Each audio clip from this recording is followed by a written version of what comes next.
আমরা কেন দুইটা শপথ নিলাম, ওনারা কেন একটা নিলেন, ওনারা কেন নিলেন তার ব্যাখ্যা ওনারা দিয়েছেন। আমরা যে ব্যাখ্যাটা দিতে চাই, আমরা মনে করি যে 26-এ কোনো নির্বাচন হওয়ার কথাই ছিল না।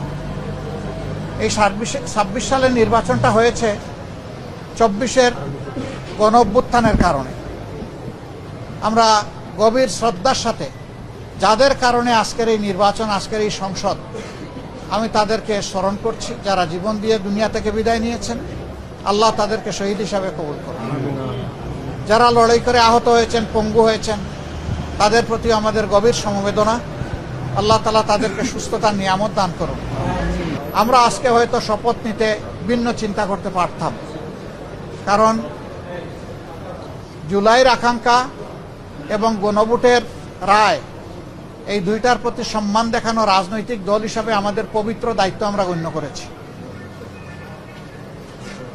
আমরা গণভোটের রায়কে সম্মান করেছি, জুলাইয়ের আকাঙ্ক্ষাকে সম্মান করেছি, যারা আমাদেরকে ভোট দিয়েছেন তাদেরকে সম্মান করেছি, এবং আমরা একমত হয়েছি যে এই শপথ নেওয়া আমাদের কর্তব্য।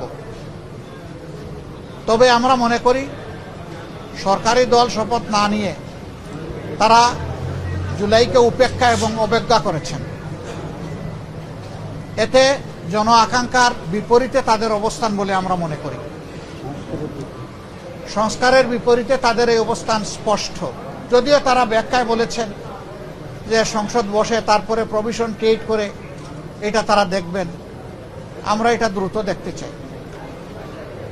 যদি তারা জুলাইকে সম্মান করেন, যদি সংস্কারকে তারা ধারণ করেন, যদি আজকে যিনি প্রধানমন্ত্রী শপথ নেবেন তিনি নিজেও নির্বাচনী ক্যাম্পেইনে গিয়ে বলেছেন যে আপনারা গণভোটে হা বলুন, যদি এর প্রতি তারা শ্রদ্ধাশীল হন, আমরা মনে করি তারা ওই শপথটাও নেবেন। আমরা আশা করেছিলাম তারাও শপথ নেবেন দুইটা, আমরাও নিব দুইটা সকালবেলা। তারপরে তারা আমাদেরকে অথরিটির পক্ষ থেকে দাওয়াত করেছিলেন বিকালের অধিবেশনে, যেখানে মন্ত্রী পরিষদের শপথ হবে, সেখানে অংশগ্রহণ করার জন্য। আমরা প্রত্যেকে 3টা করে কার্ডও পেয়েছিলাম, মানসিক প্রস্তুতি আমাদের ছিল, কিন্তু আমরা এসে ধাক্কা খেয়েছি। আমরা আমাদের জুলাই শহীদদেরকে অশ্রদ্ধা করতে পারি না, জুলাই যোদ্ধাদেরকেও আমরা অশ্রদ্ধা করতে পারি না, যার কারণে আমাদের শত ইচ্ছা থাকা সত্ত্বেও বিকালের এই শপথ অনুষ্ঠানে আমরা যে অংশগ্রহণ করতে পারলাম না, আমাদের একটা আফসোসের জায়গা থেকে গেল।